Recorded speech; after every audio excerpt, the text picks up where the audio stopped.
Naabot kaya ni Annalyn ang kanyang hiniling at pangarap na magkaroon ng isang buo at masayang pamilya.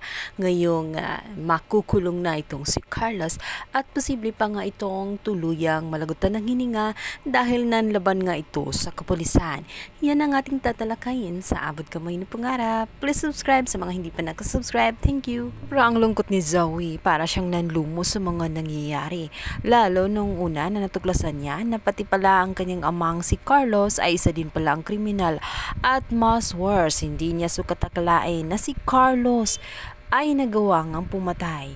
Mas matindi pa nga siya dito kay Myra at mas lalo niyang dibdibin ang mga pangyayaring ito. Mahihirapan siya ng gusto dahil both parents niya ay parehas criminal. Bakit kay Zoe ang mga nangyayari?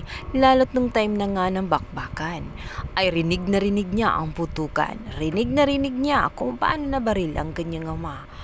Kung nakakalabas lamang siya sa telepono, ay nagawa na nga niya itong protektahan kung pupwede lamang. Awang-awa siya sa kanyang ama dahil hindi naman niya gustong may mangyaring masama dito kahit ano pa man ang nangyari o ano pa man ang nagawa ni Carlos, hangad pa rin niya ang kaligtasan nito. Balit wala na ngang magagawa itong si Zoe dahil mas mataas ang pride nga nitong si Carlos. Kahit na sinabihan na nga siya ni Harry na mas okay pa na sumuko siya, mas may dignidad ba yun kaysa huhulihin siya ng akto ng mga kapulisan at manlaban.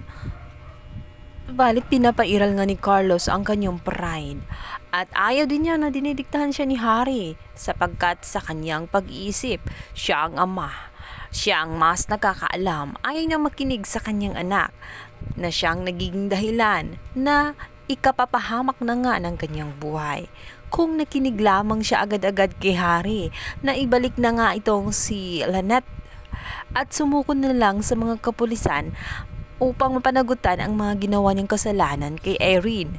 Di sana siya mahihirapan at mabaril ng tuluyan ng mga kapulisan dahil nga nakikipaglaban siya.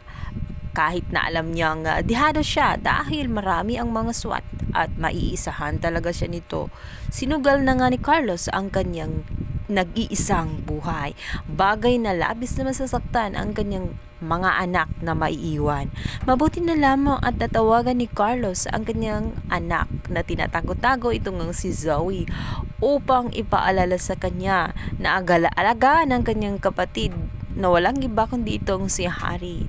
At sana sabihin din niya na hindi niya sinasadyang masaktan ang kanyang kapatid na si Harry. Wala lang talaga siyang option at mahal na mahal niya itong si Harry.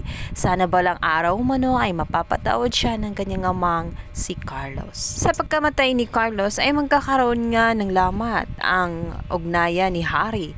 Maging itong si Zoe ay labis na maapektuhan. Sisihin niya ngayon itong si Lynette dahil sa kanya ay nangyari ang lahat-lahat kahit na kasalanan naman talaga ni Carlos dahil pinipilit niya ang kanyang gusto kahit hindi na nga pwede, lalo't nalaman ni Lynette ang katotohanan na isa siyang masamang tao at marami pang bagay na ginawa ni Carlos ang kanyang natuklasan at natitiyak kong mabubuksan din ang katotohanan na tinatago-tago din ni Carlos. Ito ngang tungkol kay Zoe. Liit na nga ang mundo ni Zoe, lalo't maraming nang nakakahalata sa mga paligid niya na iba ang pinapakita niyang mga reaksyon dito kay Carlos. Pansin na pansin nila ang galaw ni Zoe na tela ba siya isang anak ni Carlos. Dito na nga kaya walang option si Zoe kundi ilantad ang katotohanan. Sa oras ng kamatayan ng kanyang ama ay sasabihin na nga niya na siya ay anak ni Carlos nang sa ganun mailabas niya ang sama ng loob niya sa lahat. Abangan ang lalong umiinit na tagpo na Abot Kamay na Pangarap. Please don't forget to like and subscribe my YouTube channel.